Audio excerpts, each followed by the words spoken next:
Selamat malam Bapak Ibu Saudara yang terkasih dalam Tuhan Yesus Kristus. Kita bersyukur kepada Tuhan malam hari ini kita dipertemukan kembali di gedung ini. Dan kami menyambut juga Bapak Ibu Saudara, baik yang ibadah melalui Instagram dan YouTube. Mari kita mempersiapkan hati dan pikiran kita untuk memuji dan menyembah Tuhan.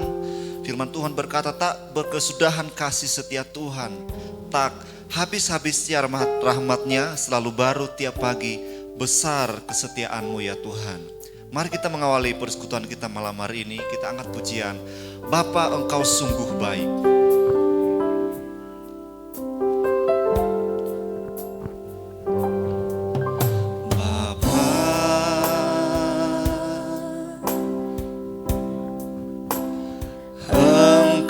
Sungguh baik, kasih-Mu melimpah di hidupku.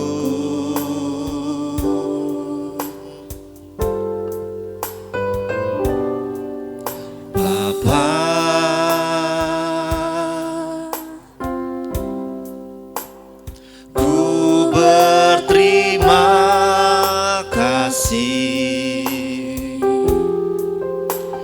berkat-Mu hari ini yang Kau sediakan bagiku. Katakan sama-sama, ku naikkan syukurku, ku naikkan syukurku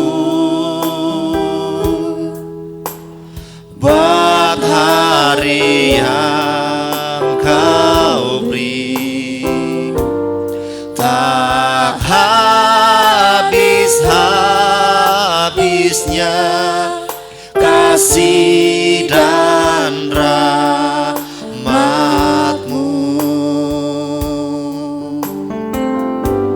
selalu baru dan tak pernah terlambat.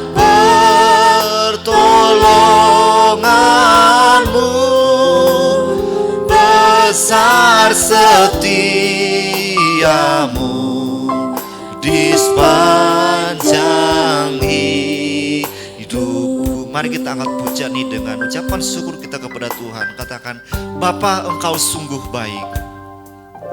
Bapa,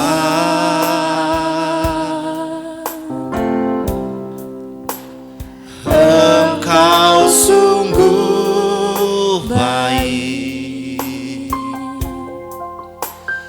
kasih-Mu melimpah di hidupku.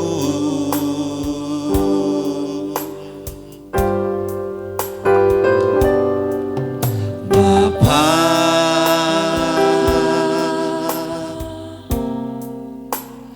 ku berterima kasih, berkat-Mu hari ini yang Kau sediakan bagiku. Ku naikkan syukurku buat hari yang Kau beri. Tak habis-habisnya kasih dan rahmat-Mu,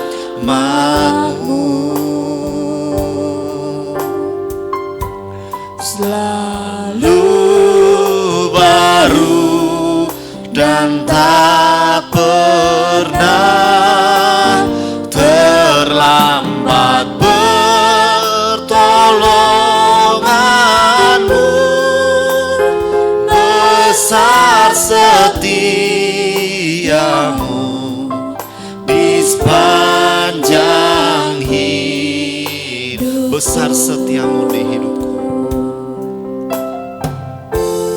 Besar setiamu di sepanjang hidupku. Bapa dalam sorga, Engkau sungguh baik Tuhan di sepanjang hidup kami. Kami bersyukur Tuhan kepadamu malam hari ini ketika Engkau mengumpulkan kami Tuhan di tempat ini. Itu semua karena penyertaan Tuhan. Kami bersyukur atas semua pekerjaan yang Tuhan sertai sepanjang hari ini. Kami boleh melakukannya dengan penuh sukacita, dengan damai sejahtera, yang kami boleh ada di tempat ini Tuhan untuk menaikkan ucapan syukur kami kepadamu. Ya Tuhan Yesus, ampuni kami Tuhan di dalam kesalahan kami yang tidak berkenan kepadamu. Biarlah setiap pujian dan penyembahan kami, doa kami yang kami naikkan kepadamu senantiasa Tuhan sampai kepada Tuhan. Tidak ada penghalang yang membatasi kami datang di hadapan Tuhan. Berkati Tuhan persekutuan kami malam hari ini, dari awal sampai selesai, biarlah semuanya tentang Tuhan Yesus. Berkati hamba-Mu yang akan menyampaikan firman-Mu, kiranya Engkau urapi dengan kuasa-Mu Tuhan, kami boleh mengerti apa yang Tuhan maksud di dalam kehidupan kami. Terima kasih ya Tuhan Yesus, kami memuji nama-Mu Tuhan melalui persekutuan ini. Di dalam nama Yesus kami berdoa dan bersyukur. Amin. Saya mengajak Bapak Ibu Saudara untuk berdiri bersama-sama. Ada satu lagu pujian di dalam nyanyian pujian mengatakan bahwa ada lagu dalam hatiku, ku dengar suara Yesus. Yesus, Yesus Tuhan, nama yang merdu.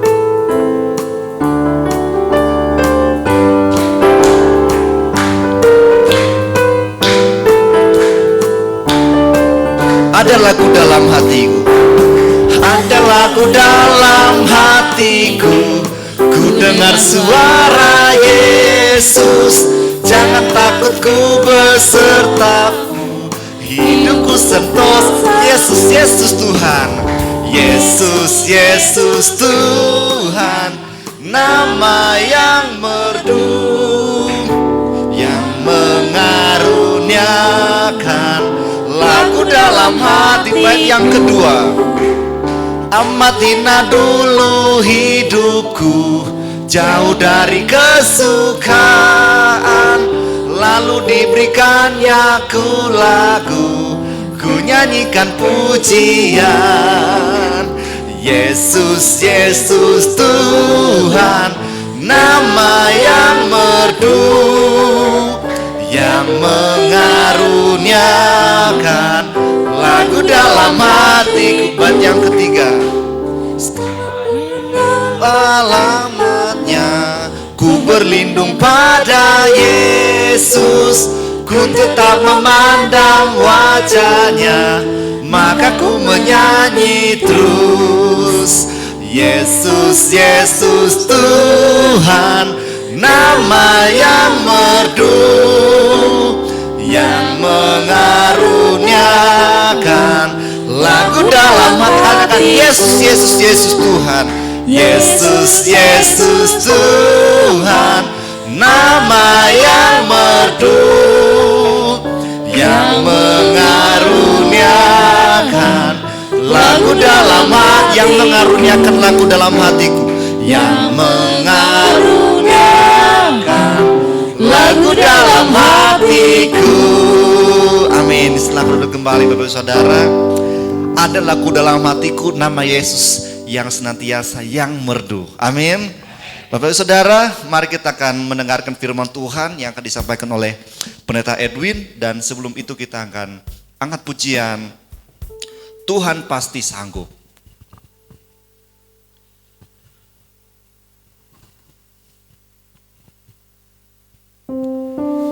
Lagu ini mengatakan bahwa kuatkanlah hatimu lewati setiap persoalan.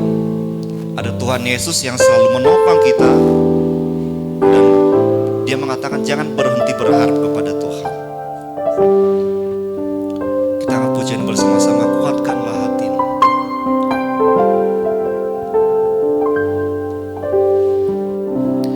Kuatkanlah hatimu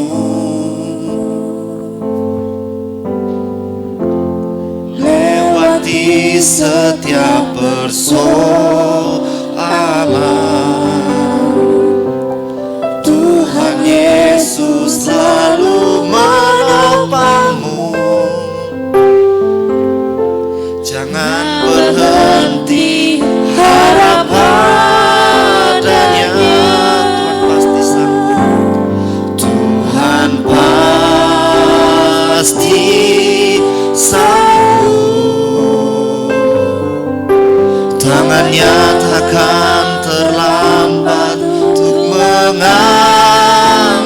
berkat-Mu, Tuhan masih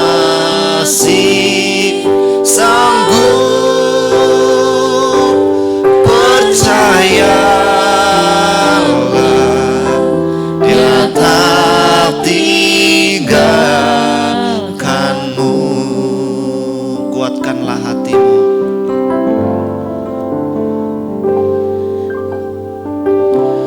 Kuatkanlah hatimu. Lewati setiap persoalan, Tuhan Yesus selalu menopangmu. Jangan berhenti harap padanya. Tuhan pasti sanggup. Silakan. Tangannya takkan terlambat untuk mengangkatmu. Tuhan masih sanggup. Percayalah, Dia tak tinggalkan-Mu.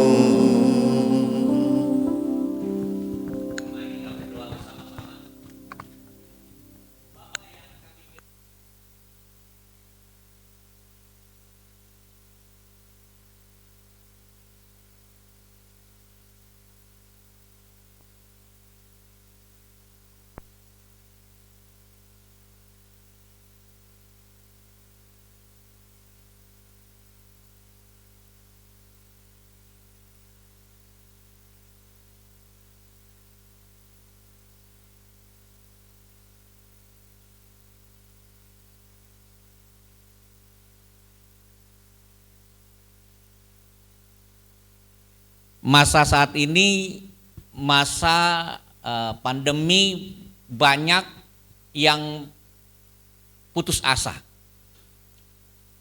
putus pengharapan. Ada banyak pengusaha hotel yang terpaksa tidak hanya tutup hotelnya, tetapi menjual hotelnya.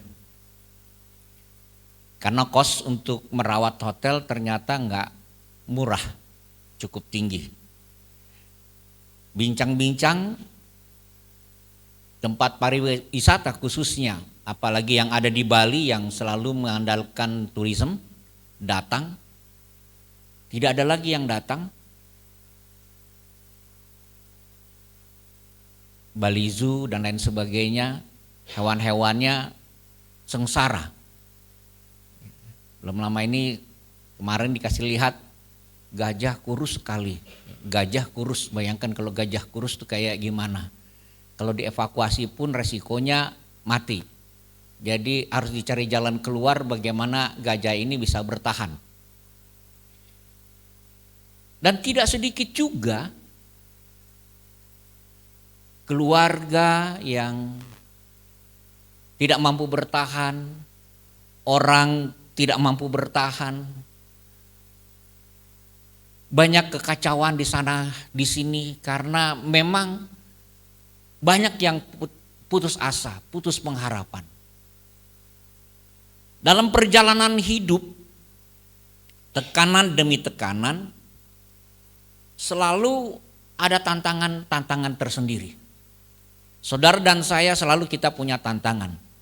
Tidak hanya sekedar tantangan ke depan, tetapi tantangan-tantangan yang menentang kita juga nggak sedikit.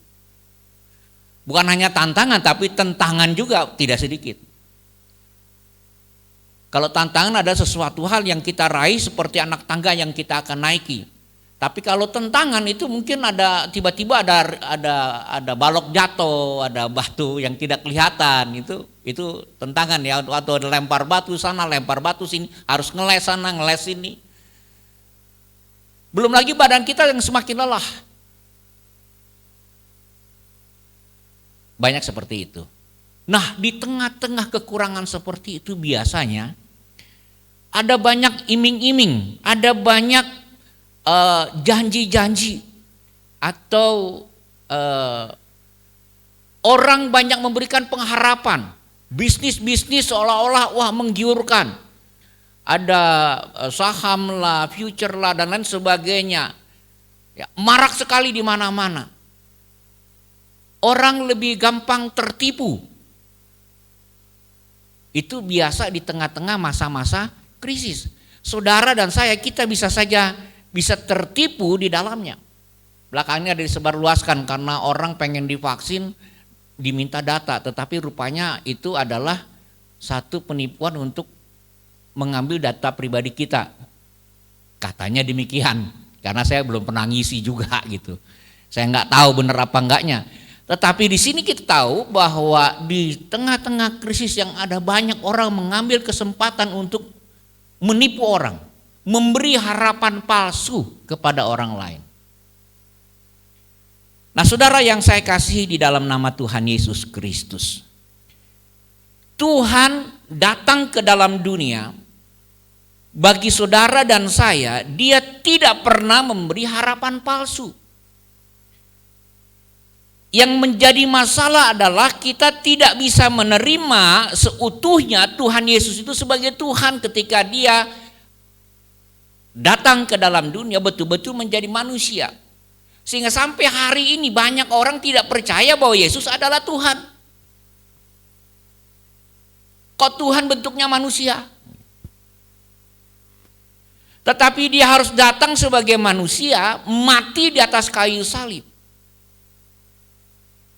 Nah, bangsa Israel pada waktu Yesus datang ke dalam dunia mengadakan banyak mujizat di sana dan di sini, banyak perkataan-perkataan dan ajaran-ajaran yang sangat luar biasa. Mereka terkagum-kagum. Wah, mereka penuh pengharapan. Mereka dalam bayangan mereka, inilah juru selamat bangsaku yang akan menyelamatkan bangsaku dari penjajahan bangsa Romawi. Nah, saudaraku yang saya kasihi, termasuk murid-murid Yesus. Tetapi pada kenyataannya kok Tuhan itu yang diharapkan ini, Mesias ini kok harus mati dan mati di atas kayu salib di tempat yang paling hina.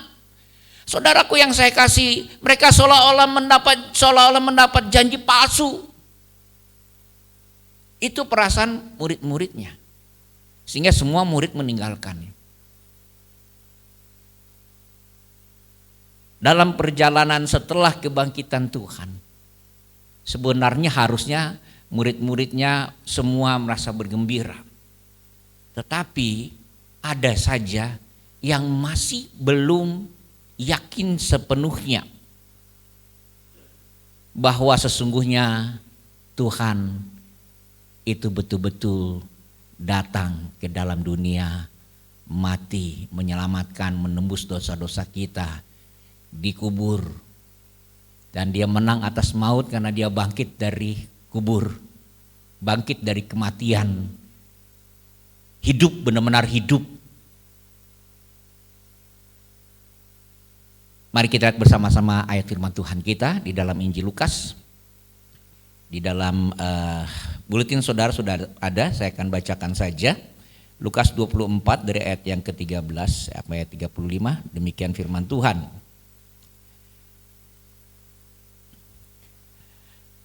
Lukas 24 ayat 13 sampai dengan 35. Pada hari itu juga 2 orang dari murid-murid Yesus pergi ke sebuah kampung bernama Emmaus, yang terletak kira-kira 7 mil jauhnya dari Yerusalem. Dan mereka bercakap-cakap tentang segala sesuatu yang telah terjadi. Ketika mereka sedang bercakap-cakap dan bertukar pikiran, datanglah Yesus sendiri mendekati mereka lalu berjalan bersama-sama dengan mereka. Tetapi ada sesuatu yang menghalangi mata mereka sehingga mereka tidak dapat mengenal Dia. Yesus berkata kepada mereka, "Apakah yang kamu percakapkan sementara kamu berjalan?" Maka berhentilah mereka dengan muka muram. Seorang dari mereka namanya Kleopas menjawabnya, "Adakah engkau satu-satunya orang asing di Yerusalem yang tidak tahu apa yang terjadi di situ pada hari-hari belakangan ini?" Katanya kepada mereka, "Apakah itu?" Jawab mereka, apa yang terjadi dengan Yesus orang Nazaret? Dia adalah seorang nabi yang berkuasa dalam pekerjaan dan perkataan di hadapan Allah dan di hadapan seluruh bangsa kami. Tetapi imam-imam kepala dan pemimpin-pemimpin kami telah menyerahkan dia untuk dihukum mati. Dan mereka telah menyalibkannya. Padahal kami dahulu mengharapkan bahwa dialah yang datang untuk membebaskan bangsa Israel. Tetapi sementara itu telah lewat 3 hari sejak semuanya itu terjadi. Tetapi beberapa perempuan dari kalangan kami telah mengejutkan kami. Pagi-pagi buta mereka telah pergi ke kubur dan tidak menemukan mayatnya. Lalu mereka datang dengan berita bahwa telah kelihatan kepada mereka malaikat-malaikat yang mengatakan bahwa ia hidup. Dan beberapa teman kami telah pergi ke kubur itu dan mendapati bahwa memang benar yang dikatakan perempuan-perempuan itu. Tetapi dia tidak mereka lihat. Lalu ia berkata kepada mereka, hai kamu orang bodoh, betapa lambannya hatimu sehingga kamu tidak percaya segala sesuatu yang telah dikatakan para nabi. Bukankah Mesias harus menderita semuanya itu untuk masuk ke dalam kemuliaannya? Lalu ia menjelaskan kepada mereka apa yang tertulis tentang dia dalam seluruh kitab suci, mulai kitab-kitab Musa dan segala kitab nabi-nabi. Mereka mendekati kampung yang mereka tuju, lalu ia berbuat seolah-olah hendak meneruskan perjalanannya. Tetapi mereka sangat mendesaknya, katanya, tinggallah bersama-sama dengan kami, sebab hari ini telah menjelang malam dan matahari hampir terbenam. Lalu masuklah ia untuk tinggal bersama-sama dengan mereka. Waktu ia duduk makan dengan mereka, ia mengambil roti, mengucap berkat, lalu memecah-mecahkannya dan memberikannya kepada mereka. Ketika itu terbukalah mata mereka dan mereka pun mengenal dia. Tetapi ia lenyap dari tengah-tengah mereka, kata mereka seorang kepada yang lain. Bukankah hati kita berkobar-kobar ketika ia berbicara dengan kita di tengah jalan dan ketika ia menerangkan kitab suci kepada kita? Lalu bangunlah mereka dan terus kembali ke Yerusalem. Di situ mereka mendapati ke-11 murid itu, mereka sedang berkumpul bersama-sama dengan teman-teman mereka. Kata mereka itu, sesungguhnya Tuhan telah bangkit dan telah menampakkan diri kepada Simon. Lalu kedua orang itu pun menceritakan apa yang terjadi di tengah jalan dan bagaimana mereka mengenal dia pada waktu ia memecah-mecahkan roti. Saudaraku yang terkasih, di dalam bagian firman Tuhan ini, Tuhan Yesus Allah kita yang hidup itu, ia adalah pengharapan hidup saudara kita sekalian. Dia tidak membiarkan kita hidup dalam putus pengharapan. Dia adalah pengharapan bagi saudara dan saya. Amin. Bagaimana kita kembali punya pengharapan? Yang pertama, dalam bagian firman Tuhan ini hal yang penting adalah saudara perlu komunitas yang benar. Perhatikanlah. Pasti mereka punya ketakutan yang luar biasa. Ketika tahu bahwa Yesus sudah bangkit, itu orang-orang Yahudi sedang mencari orang-orang Kristen yang lainnya, supaya berita ini segera ditutupi. Bagian firman Tuhan nanti saudara lihat ada dusta mahkamah agama yang mengatakan bahwa Yesus dicuri, mayatnya dicuri. Dia tidak pernah bangkit, tapi dicuri. Ada dusta mahkamah agama. Tetapi Yesus betul-betul bangkit. Betul-betul bangkit. Firman Allah mengatakan, tertawalah kepada mereka yang tertawa, menangislah kepada mereka yang menangis. Betul ya? Dalam bagian firman Tuhan ini ada 2 orang berjalan bersama-sama. Mungkin pada waktu ada banyak orang mereka gak berani. Mereka dalam perjalanan berdua, mereka berngomong-ngomong. Siapa Yesus? Mungkin mereka sedang berdebat. antara benar apa nggak benar nih, Yesus bangkit apa nggak bangkit. Ada yang percaya bangkit, mungkin Kleopas mungkin percaya bangkit, yang lain nggak percaya. Tetapi di sini kita bisa melihat muka mereka muram. Dikatakan muka mereka muram, artinya mereka betul-betul tidak dalam punya pengharapan. Tapi komunitas ini baik. Komunitas ini baik. Tuhan tidak pernah membiarkan komunitasnya putus pengharapan. Kita, saudaraku yang saya kasihi, kita adalah makhluk sosial. Kita butuh kawan. Kemarin anak saya beri ada siaran Korea, ada reality show Korea, sederhana sekali. Anak orang tua atau artis bertanya kepada anak-anak, apa yang mereka nggak suka, apa kata-kata apa yang mereka tahu yang mereka nggak suka. Oh, mereka nggak mau berani menyebutkan itu karena malu. Inisial aja ya katanya, inisial aja. Misalnya mungkin mau kata yang nggak baik gitu ya, di inisial karena nggak sopan buat mereka kata-kata itu. Lalu mereka mengatakan itu. Sekarang saya mau tanya, itu kata-kata yang nggak baik. Apa yang kamu harapkan kata-kata yang baik dari orang yang kamu kenal ini? Apa kata-kata yang baik? Kira-kira saudara akan mengatakan apa kata-kata yang baik? Misalnya kita nggak mau menyebut orang, misalnya maaf ada kutu ya, misalnya BASANT misalnya gitu ya. Oh, nggak berani sebut karena inisial gitu ya. Kan gak bagus kata-kata itu. Atau kata-kata kotor yang lainnya. Gak bagus, mereka gak berani, inisial. Nah sekarang ditanya kepada anak-anak ini. Apa yang kamu harapkan, kata-kata apa yang baik menurut kamu? Mungkin saudara bisa kasih contoh kata-kata yang baik? Coba. Ya paling banyak kira-kira apa kata-kata apa yang mereka ingin katakan biasanya? Kalau orang Korea bilang apa ini? Apa? Sarange, ya umum, ya itu kan gitu kan, itu kan senang orang kayak gitu ya. Apalagi terima kasih lain sebagainya. Nah saudaraku, ada kata-kata yang di luar pikiran kita. Dikatakan apa yang kamu kehendaki? Ada anak-anak yang bilang ini, saya ingin ayo kita main ke sini yuk. Bagi mereka itu kata yang bagus.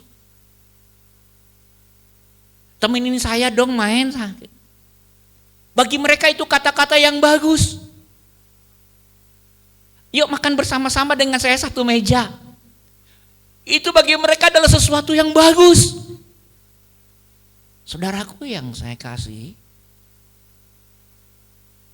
artis ini terharu.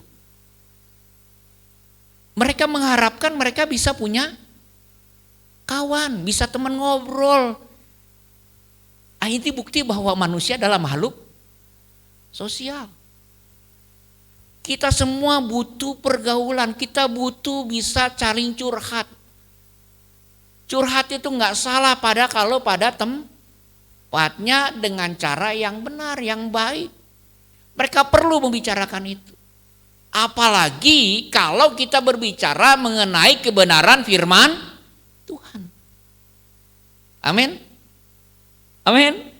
Jadi saudaraku, supaya saudara tidak mudah putus asa, temukan kelompok saudara. Buat kelompok. Di sini saya harapkan nanti SPBF ada kelompok-kelompok bisa saling berbagi rasa, berbagi kasih, berbagi empati. Sebelum masuk empati mungkin berbagi simpati. Bukan berbagi caci. Bukan. Tetapi berbagi simpati, berbagi empati. Itu komunitas. Jangan gede-gede, kalau gede gak kebagian ngomong ntar. Apalagi yang suka curcol banget gitu kan. Ntar gak bisa kebagian yang lainnya. Cukup nggak usah gede-gede, tapi disitulah ada komunitas yang bisa saling mendukung satu dengan yang lainnya. Amin. Ya. Yang kedua, yang menarik di sini Yesus masuk di tengah-tengah mereka. Mereka nggak kenal. Mereka bahas firman Tuhan dari A, B, C, D, tapi mereka nggak ngerti. Mereka kasih tahu, masakan kamu nggak tahu ada seorang nabi, dia berkata benar segala rupa gini, tapi dia nggak mengerti. Hal yang kedua yang penting supaya saudara tidak berputus asa, tetapi kita punya pengharapan. Mari kita bersama-sama. Firman Tuhan itu bukan sekedar kita pelajari menurut pendapat dan akal kita. Kadang-kadang saudara ingin menguasai firman Tuhan, saudara belajar menguasai firman Tuhan, tetapi saudara tidak pernah mau dikuasai oleh firman Tuhan. Nah, itu kesalahan yang paling besar. Jadi saudara, hal yang kedua yang penting, kalau kita berkumpul bersama-sama, rendahkanlah diri saudara biar firman Tuhan itu yang berkuasa atas kita, bukan kita menguasai firman Tuhan. Amin. Jadi saudaraku yang saya kasih, mari kita bersama. Kita merendahkan diri, pada waktu kita berbincang-bincang, firman Tuhan itu yang berkuasa atas kita. Ada banyak orang pandai membahas banyak firman Tuhan, tetapi tidak membiarkan firman Tuhan itu yang berkuasa atas kita, mempengaruhi kita. Segala aspek hidup kita dikuasai oleh firman Tuhan. Itu yang lebih penting. Bukan mau-maunya kita, tetapi mau-maunya Tuhan buat kita. Itu yang lebih penting.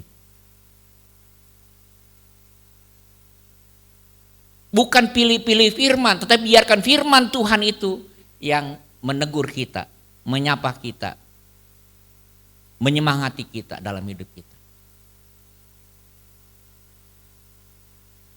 Yang menyebabkan banyak orang tidak melihat Yesus dan kuasa Yesus dan kuasa firman Tuhan. Karena ia mengetahui firman Tuhan, ia hanya sebagai pengetahuan. Bukan sebagai yang berkuasa atas hidup mereka.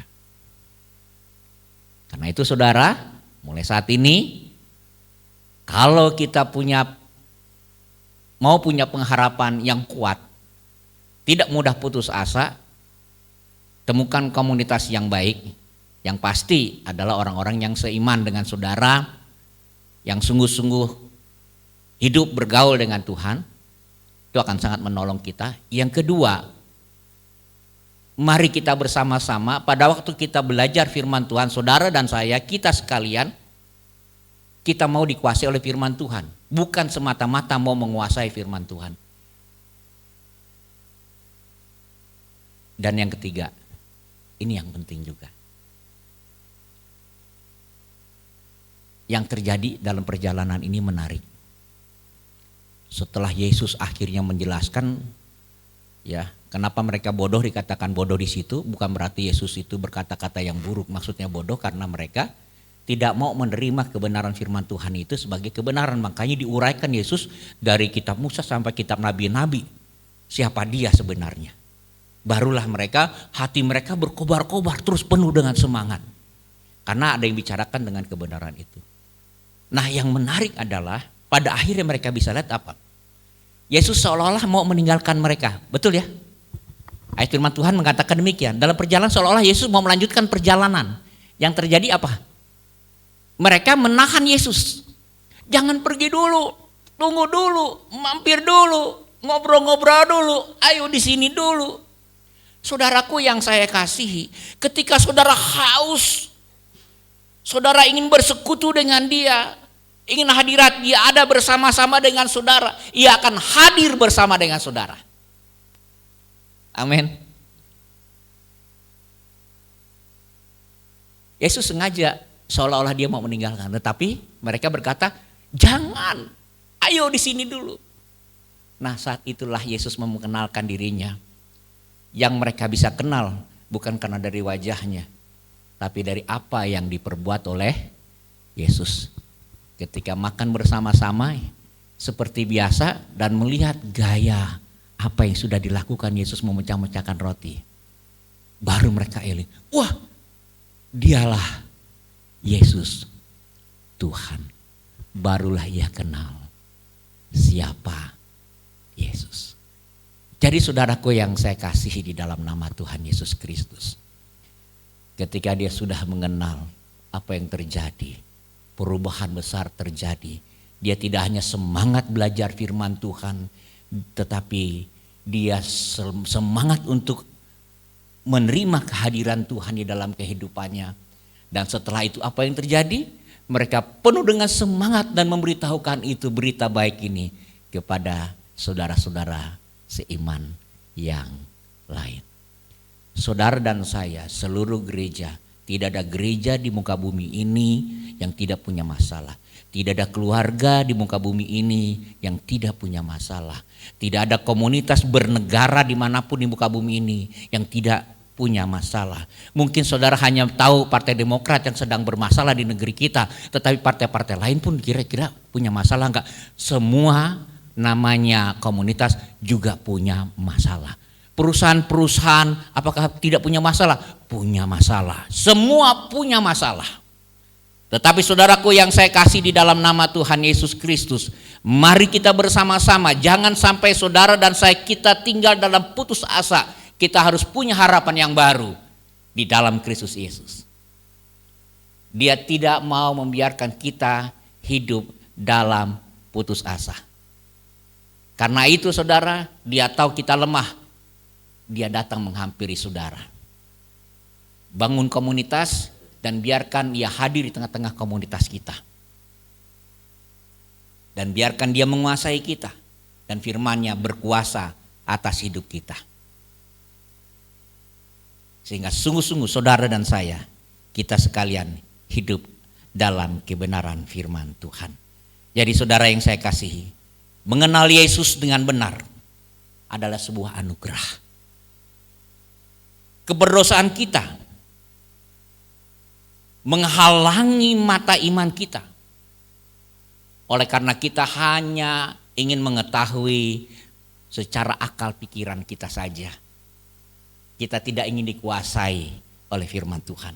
Akan tetapi membuka diri kita kepada Dia, bersedia percaya kepada Dia dan mempercayakan diri kita sepenuhnya kepada Dia, kepada firman Tuhan, merupakan kunci mengenal Yesus dengan benar. Sehingga saudara dan saya, ketika saudara mengenal Dia dengan benar, kita tidak akan putus pengharapan. Rasul Paulus berkata, yang ku kehendaki adalah mengenal Dia dan kuasa kebangkitannya. Itu sebabnya saudaraku yang saya kasihi, Rasul Paulus juga tahu kalau kita ingin merasakan kuasa kebangkitannya, dia juga siap harus menderita sama seperti Kristus yang menderita untuk menyelamatkan kita. Sebelum kita merasakan penderitaan Yesus, kita tidak akan pernah merasakan kuasa kebangkitannya. Apa sih itu? Penderitaan itu? Ini penderitaan saudara. Masuk dalam penderitaan. Seandainya saudara adalah orang yang mudah tersinggung. Untuk tidak tersinggung itu menderita. Saudara mudah curiga. Curiga yang buruk-buruk tentang orang lain. Dan saudara mulai beralih untuk berbaik sangka. Itu derita saudara. Nggak gampang itu maksudnya saudara. Menyangkal diri kita sama seperti Yesus. Dia tetap beranggapan orang-orang menyalibkan. Mereka tidak tahu apa yang mereka perbuat. Ingat di atas kayu salib, apakah Yesus mencaci maki orang menyalibkan? Tidak, dia berkata apa? Ampunilah mereka, sebab mereka tidak tahu apa yang mereka perbuat. Jadi saudaraku yang saya kasihi, itulah yang harus kita rasakan. Kalau saudara merasakan kuasa kebangkitan Tuhan dan saudara punya pengharapan di dalam Dia, turut serta masuk dalam penderitaannya. Penderitaannya apa? Penyangkalan dirinya. Yang kita tahu bersama-sama, salibnya. Dia, apakah dia adalah penjahat besar ketika disalib? Bukan. Dia tidak punya apapun yang dituduhkan, yang bisa dituduhkan dia sebagai penjahat. Ada banyak kebaikan, bahkan kebaikan yang dilakukan oleh Yesus. Tetapi semua mencemoohnya. Ia dihianati oleh muridnya sendiri. Dan itu dilakukannya. Tetapi di atas kayu salib kepada yang mengkhianatinya, kepada yang menyalibkannya, kepada yang menyiksanya, ampunilah mereka. Sebab mereka tidak tahu apa yang mereka perbuat. Saudara dan saya, kita mau bangkit, punya pengharapan, hidup bersama Dia dengan kuasa kebangkitannya. Mari kita bersatu dengan Dia. Biarkan Dia menguasai saudara, saudara ada di dalam Dia, dan Dia ada di dalam saudara. Tuhan berkati kita. Amin. Mari kita berdoa. Bapa, kami sadar kami banyak kelemahan. Justru di dalam kelemahan inilah Tuhan, Engkau tidak membiarkan kami hidup terus menerus di dalam keputusasaan. Engkau mau hadir bersama dengan kami, tuntun kami supaya kami mampu menemukan teman komunitas yang baik dan benar. Tuntun kami supaya kami boleh belajar firman Tuhan secara benar, agar kami sungguh dikuasai oleh firman Tuhan, dan firman Tuhan itulah yang berkuasa atas hidup kami, yang mengatur kami, yang menolong kami, menuntun kami, membimbing kami di jalan yang benar.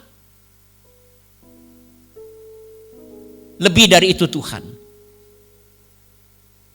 biarlah kami punya kehausan akan hadirat Tuhan di dalam hidup kami. Demikianlah Tuhan, Engkau memberikan harapan baru bagi kami. Harapan pasti, harapan yang sangat menjanjikan. Engkau Allah yang hidup, Engkau Allah yang menuntun, Engkau Allah yang penuh kuasa, Engkau Allah yang luar biasa dalam hidup kami, segala-galanya dalam hidup kami. Ampuni kami ya Bapa, jika ada banyak kehidupan kami yang salah. Cara kami memandang firman Tuhan yang salah. Cara bergaul kami yang salah.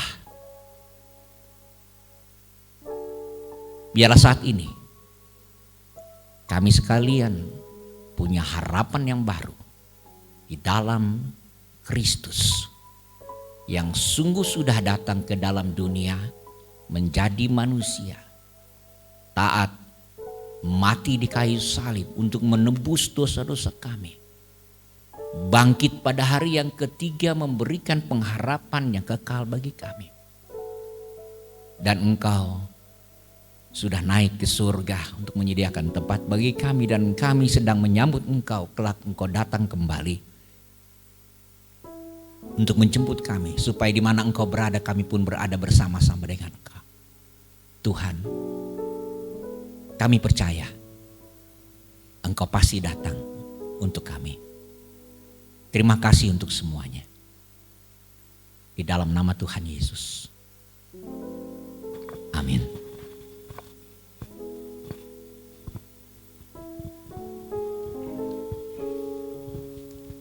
Terima kasih Pendeta Edwin sudah menyampaikan firman Tuhan, senantiasa menjadi berkat untuk kita semua, bahwa di dalam Kristus ada harapan baru. Terima kasih Pendeta, Tuhan memberkati keluarga dan pelayanan. Bapak Ibu Saudara, mari kita meresponi firman Tuhan ini dengan pujian Kaulah Harapan.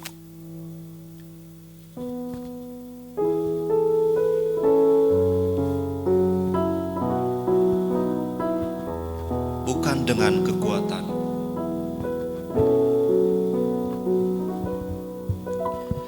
bukan dengan kekuatanku, ku dapat jalani hidupku. Tanpa Tuhan yang di sampingku, ku tak mampu sendiri.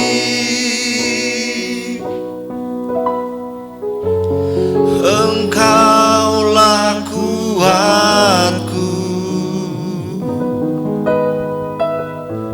yang menopangku. Ku pandang wajah-Mu dan berseru, pertolonganku datang dari-Mu. Peganglah tanganku, jangan lepaskan. Kaulah harapan dalam hidupku. Mari kita mengangkat pujian ini sekali lagi. Bukan dengan kekuatanku, bukan dengan kekuatanku, ku dapat jalani hidupku. Tanpa Tuhan yang di sampingku, ku tak mampu sendiri.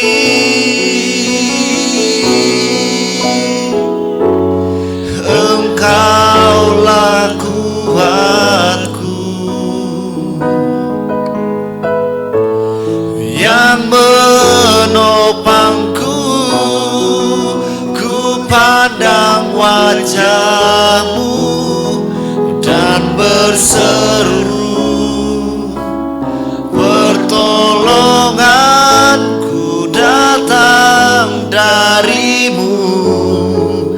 Peganglah tanganku, jangan lepaskan. Kaulah harapan dalam hidupku. Pandang wajah-Mu, ku pandang wajah-Mu dan berseru, pertolonganku datang dari-Mu. Peganglah tanganku, jangan lepaskan. Kaulah harapan dalam hidup. Kaulah harapan dalam hidupku. Kaulah harapan dalam hidupku. Amin. Biarlah pujian ini senantiasa menguatkan saya dan Bapak Ibu Saudara, bahwa dalam kehidupan kita bukan karena kekuatan kita, tapi karena kekuatan daripada Tuhan. Biarlah kita selalu berharap kepada Tuhan, karena Dialah harapan dalam kehidupan kita. Baik Bapak Ibu Saudara, kita akan berdoa bersama-sama. Ada beberapa doa di buletin yang sudah tertera di situ, dan saya akan membagikan beberapa kelompok.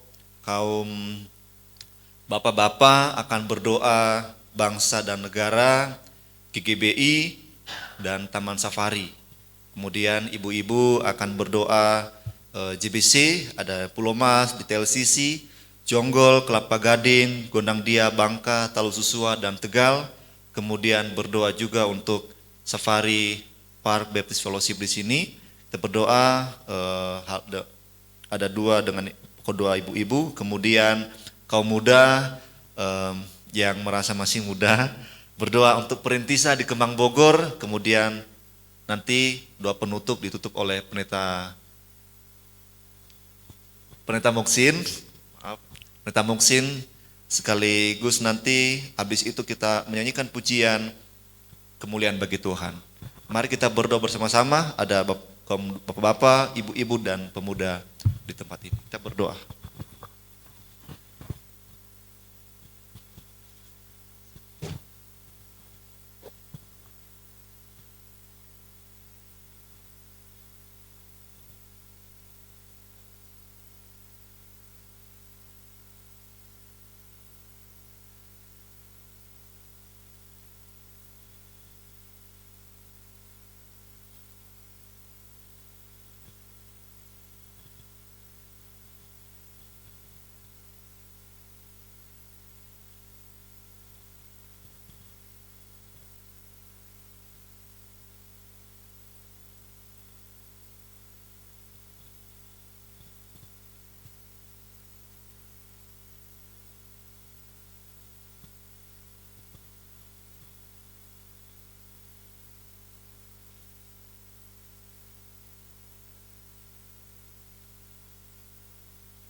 berdoa untuk mereka, melalui doa kita boleh dikuatkan, dihiburkan oleh mereka yang mengalami banyak hal, mungkin merasa kehilangan, kita berdoa untuk mereka.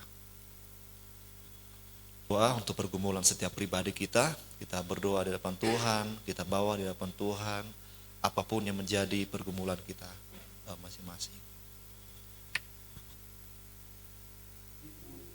Bagi Tuhan. Kemuliaan bagi Tuhan di tempat maha tinggi. Kau Raja diagungkan dan dipuji.